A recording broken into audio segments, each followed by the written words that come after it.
মৰমৰ ছাত্ৰ-ছাত্ৰীসকল আজিৰ এই ভিডিঅ'টোত ক্লাছ 7 মেথমেটিক্সৰ অনুশীলনী 6.4ৰ কুৱেশ্যন নম্বৰ 5ৰ পৰা বুজাই দিবলৈ চেষ্টা কৰিম। ইয়াৰ আগত আমি তোমালোকক কুৱেশ্যন নম্বৰ 4 লৈকে বুজাই দিছিলোঁ। যদি আগৰ ভিডিঅ'বিলাক চোৱা নাই, লিংক ডেছক্ৰিপশ্যনত দি থোৱা আছে, তাত ক্লিক কৰি চাই ল'বা, অথবা আমাক কমেণ্ট ছেকশ্যনত বা ডেছক্ৰিপশ্যনত হোৱাটছআপ নম্বৰ দিয়া আছে, তাত মেছেজ কৰি সুধিলেও আমি লিংকটো তোমালোকক দি দিম। এতিয়া আমি চাম 5 নম্বৰটো কি দিয়া আছে। তলৰ যোগ বিশিষ্ট বাহুবোৰে সমকোণী ত্ৰিভুজ গঠন কৰিবনে? মানে এইকেইটা আমাক যোগ দিয়া আছে 5, প্ৰথমটো চোৱা 5, 12 আৰু 13 আমাক দিয়া আছে। এটা সমকোণী ত্ৰিভুজৰ যোগ আমাক বাহুবোৰৰ যোগ দিয়া আছে। আমাক কি কৈছে? সমকোণী ত্ৰিভুজ গঠন কৰিবনে সুধিছে। এই যোগবোৰে আমাক সমকোণী ত্ৰিভুজ গঠন কৰিবনে আমাক সুধিছে। কেনেকৈ উলিয়াম চোৱা। ইয়াৰ কাৰণে আমি এটা কথা জানিব লাগিব যে সমকোণী ত্ৰিভুজৰ ক্ষেত্ৰত যিটো আমাৰ অতিভুজৰ বৰ্গ, সেই অতিভুজৰ বৰ্গ দুই পাৰ্শ্বভুজৰ বৰ্গৰ যোগফলৰ সমান। দুই পাৰ্শ্বভুজ মানে কি? এই যিটো এইটো আৰু এইটো আমাৰ পাৰ্শ্বভুজ, এই দুই পাৰ্শ্বভুজ মানে দুগুণ, 5ৰ দুগুণ আৰু 12ৰ দুগুণ, এই দুটাৰ যোগফল আমাৰ কি হ'ব? এই দুটা দুগুণ কৰি আমি যিটো যোগফল পাম সেইটো আমাৰ এই সংখ্যাটোৰ সমান হ'ব, মানে 13 হ'ব।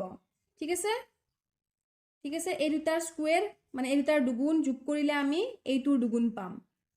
ঠিক আছে, গতিকে সেইটো আমি মুখস্থ কৰি ল'বা তোমালোকে। সমকোণী ত্ৰিভুজৰ অতিভুজৰ বৰ্গ দুই পাৰ্শ্বভুজৰ বৰ্গৰ যোগফলৰ সমান। তাৰপিছত যদি আমি এইটো পাওঁ, এই দুটাৰ যোগফল আমি এইটো পাওঁ, তেতিয়াহ'লে আমাৰ কি হ'ব? সমকোণী ত্ৰিভুজ আমাৰ গঠন কৰিব এই বাহুবোৰে, আৰু যদি নহয় তেতিয়াহ'লে আমাৰ কি হ'ব? ত্ৰিভুজ গঠন নকৰে। ঠিক আছে, আমি প্ৰথমটো কৰি চাওঁ বাৰু। এতিয়া আমাক চোৱা 5 নম্বৰ এইটো আমি চাওঁ কি দিয়া আছে। 5, 12 আৰু 13 আমাক যোগ তিনিটা দিয়া আছে, আৰু আমাক সুধিছে কি এই যোগ তিনিটাৰে আমি এটা সমকোণী ত্ৰিভুজ গঠন কৰিব পাৰিম নে নোৱাৰিম। ঠিক আছে, গতিকে আমি চোৱা প্ৰথমতে কি কৰিম? পাইথাগোৰাছৰ সূত্ৰ মতে। পাইথাগোৰাছৰ সূত্ৰ মতে আমি কি জানো যে সমকোণী ত্ৰিভুজৰ অতিভুজৰ বৰ্গ দুই পাৰ্শ্বভুজৰ বৰ্গৰ যোগফলৰ সমান। মানে এই দুটা চোৱা দুই পাৰ্শ্বভুজ, এই দুই পাৰ্শ্বভুজৰ আমাক বৰ্গৰ কথা কৈছে। ঠিক আছে, গতিকে আমি কি কৰিম? 5 স্কুৱেৰ প্লাছ 12 স্কুৱেৰ, এই দুটা স্কুৱেৰ কৰি যিটো আমি যোগফল পাম, এই যোগফলটো আমাৰ এই সংখ্যাটো আমি পাব লাগিব, মানে 13 স্কুৱেৰ আমি পাব লাগিব। যিহেতু এই দুটা স্কুৱেৰ কৰিছো, গতিকে এইটো আমি স্কুৱেৰ পাব লাগিব, ইয়াৰ সমান পাব লাগিব। গতিকে আমি কৰি চাওঁ এই দুটা স্কুৱেৰ কৰি চোৱা। ইয়াতে 5 স্কুৱেৰ প্লাছ 12 স্কুৱেৰ কিমান হ'ল? 5 স্কুৱেৰ যিহেতু আছে, তাৰ মানে কি দুটা 5 ইয়াতে আমাৰ পূৰণ হৈ আছে। 5 5 গুণ কিমান? 25, প্লাছ 12 স্কুৱেৰ আছে। 12 স্কুৱেৰ মানেও আমাৰ কি হৈ আছে? ইয়াতে দুটা 12 আমাৰ পূৰণ হৈ আছে, গতিকে 12 12 গুণ কিমান? 144। এই দুটা যোগ কৰি আমি কিমান পালো? 169। আৰু চোৱা 169ক আমি কি কেতিয়া পাম? 13 যদি আমি দুটা পূৰণ কৰি চাওঁ তেতিয়াহ'লে আমি 169 পাম। গতিকে আমি কিমান পালো ইয়াতে? 13 স্কুৱেৰ। ইয়াতে কি দিয়া আছিল আমাক? চোৱা 13 দিয়া আছিল নহয়, গতিকে আমি কি পালো? যে এই সংখ্যাটো আমি পালো, 13 স্কুৱেৰ আমি পাইছো। ঠিক আছে, গতিকে কি হ'ব? আমাৰ এই বাহুবোৰে আমাৰ সমকোণী ত্ৰিভুজ গঠন কৰিব। ঠিক আছে, এইটো হ'ল আমাৰ উত্তৰ। যদিহে তোমালোকে আমাৰ এই ইউটিউব চেনেলটো ছাবস্ক্ৰাইব কৰা নাই, তেনেহ'লে চেনেলটো ছাবস্ক্ৰাইব কৰি ল'বা আৰু কাষতে থকা ঘণ্টা বুটামটো টিপি অল কৰি ল'বা, তেতিয়া মই দিয়া ভিডিঅ'ৰ নটিফিকেশ্যন তোমালোকে পোনপ্ৰথমে পাবা। এতিয়া চোৱা আমি চাম বি নম্বৰটো। 5ৰ বি নম্বৰটো কি দি আছে আমাক? 3 4 5, এই আমাক যোগ দি আছে তিনিটা, আৰু এই তিনিটা যোগেৰে আমি এটা সমকোণী ত্ৰিভুজ গঠন কৰিব পাৰিম নে নাই আমাক সুধিছে। এইটো ক্ষেত্ৰতো আমি সেই পাইথাগোৰাছৰ সূত্ৰ মতে আমি কৰিম। এইটো কেনেকৈ কৰিম? এই দুটা স্কুৱেৰ চোৱা, এইটো 3 স্কুৱেৰ প্লাছ 4 স্কুৱেৰ, এই দুটা যোগফল আমি এই সংখ্যাটো পাব লাগিব, মানে 5 স্কুৱেৰ কৰিলে আমি যিমান পাম সমান। আমি আগতে পাইছিলো নহয় AD square plus BD square equal to BC square, এনেকৈ আমি যিটো পাইছিলো পাইথাগোৰাছৰ সূত্ৰ মতে সেই হিচাপত এইটো। ঠিক আছে, গতিকে আমি এইটো যোগ স্কুৱেৰ কৰিম প্লাছ এইটো যোগ স্কুৱেৰ কৰিলে আমি কি পাম? এই যোগটো পাম, মানে এই 5টো আমি স্কুৱেৰ কৰিলে কিমান পাম? 25, গতিকে এই 25 আমি পাম। ঠিক আছে, আমি কৰি চাওঁ এইটো। চোৱা আমাক দিয়া আছে কিমান? 3 4 5, আমাক তিনিটা যোগ দিয়া আছে। এতিয়া পাইথাগোৰাছৰ সূত্ৰ মতে আমি কি জানো? যে সমকোণী ত্ৰিভুজৰ অতিভুজৰ বৰ্গ দুই পাৰ্শ্বভুজৰ যোগফলৰ সমান। ঠিক আছে, তাৰমানে চোৱা 5 স্কুৱেৰ, এইটো চোৱা তিনিটা মানে কি স্কুৱেৰ হৈ আছে, যিহেতু আমাৰ স্কুৱেৰ আছে, তাৰ মানে কি দুটা 3 আমাৰ কি হৈ আছে? পূৰণ হৈ আছে। আৰু 3 3 গুণ কিমান? 9, প্লাছ 4 স্কুৱেৰ, এই যিটো পাইছো আমি 4 স্কুৱেৰ হ'লে এতিয়া কিমান পালো?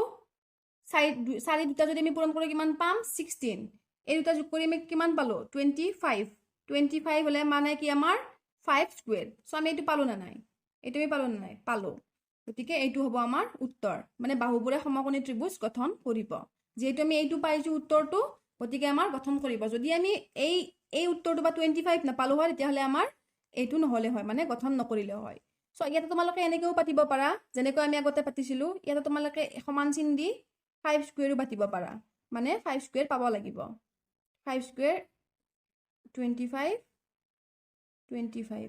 এটা চোৱা এটা ইকুৱেল হৈ গৈছে নহয় এইটো তোমালোকে পাতিব পাৰা মই দিয়া নাই আৰু পাতি ঠিক আছে নাপাতিলেও কোনো প্ৰব্লেম নাই পাতিব পাৰা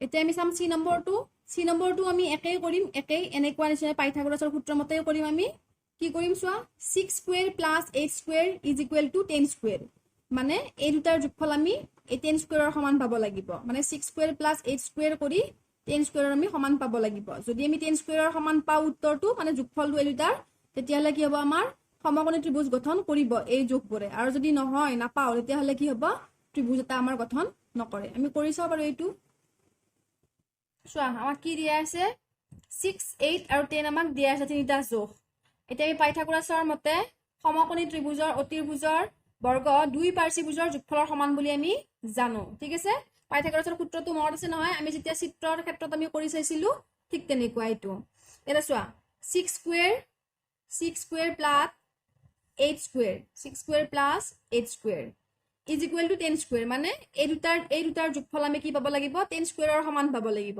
ঠিক আছে গতিকে কিমান হল 6 দুটা পূৰণ কৰিলে আমি কিমান পাম 36 আৰু 8 দুটা পূৰণ কৰিলে আমি কিমান পাম 64 কিমান হল আমাৰ 100 এই দুটা আমি যোগফল কিমান হল 100 তাৰ মানে কি এতিয়া চোৱা 100 টু 10 স্কোয়াৰ কৰিলে আমি কিমান পাম 10 স্কোয়াৰ কৰিলে আমি 100 পাম মানে 10 দুটা পূৰণ কৰিলে আমি কি পাম 100 পাম তাৰ মানে আমাৰ এইটো শুদ্ধ চোৱা 100 পাইছো তাৰ মানে 10 স্কোয়াৰৰ সমান হৈছে গতিকে কি হ'ব সমকোণী ত্ৰিভুজ গঠন কৰিব এইটো হল আমাৰ উত্তৰ নেক্সট আমি চাম 5 নম্বৰৰ ডি নম্বৰটো চাম কি দিয়া আছে 6 7 8 এই তিনিটা আমাৰ যোগ দিয়া আছে আৰু এই যোগখিনিৰ পৰা আমি এটা সমকোণী ত্ৰিভুজ এই সমকোণী ত্ৰিভুজটা আমি গঠন কৰিব পাৰিম নে নোৱাৰিম সেইটো আমাক সুধিছে গতিকে এইটো আমি পাইথাগোৰাছৰ সূত্ৰ মতে কৰিম পাইথাগোৰাছৰ সূত্ৰ ব্যৱহাৰ কৰিয়ে কৰিম কেনেকৈ কৰিম 6 square plus 7 square is equal to 8 square মানে এই দুটা স্কোয়াৰ কৰি যেটো আমি যোগফল পাম সেই যোগফলটো 8 স্কোয়াৰৰ কি হ'ব লাগিব সমান হ'ব লাগিব যদি হে সমান হয় তেতিয়াহলে সমকোণী ত্ৰিভুজ গঠন কৰিব আৰু যদি নহয় তেতিয়াহলে নকৰে চাও পাৰো আমি এইটো কৰি এটা চোৱা আমাক এই তিনিটা আমাক বাহুৰ যোগ যে আমাক দিয়া আছে এতিয়া পাইথাগোৰাছৰ সূত্ৰ মতে আমি কি জানো যে সমকোণী ত্ৰিভুজৰ বৰ্গ দুই পাৰ্শ্বভুজৰ বৰ্গৰ যোগফলৰ সমান তাৰ মানে এই দুটা স্কোয়াৰ কৰিম আমি 6 square plus 7 square is equal to তোমালোকে লিখি দিব পাৰা মই লিখি দিয়া নাই ইজ ইকুৱেল টু 8 স্কোয়াৰ তাৰ মানে আমি 8 স্কোয়াৰৰ সমান পাব লাগিব ঠিক আছে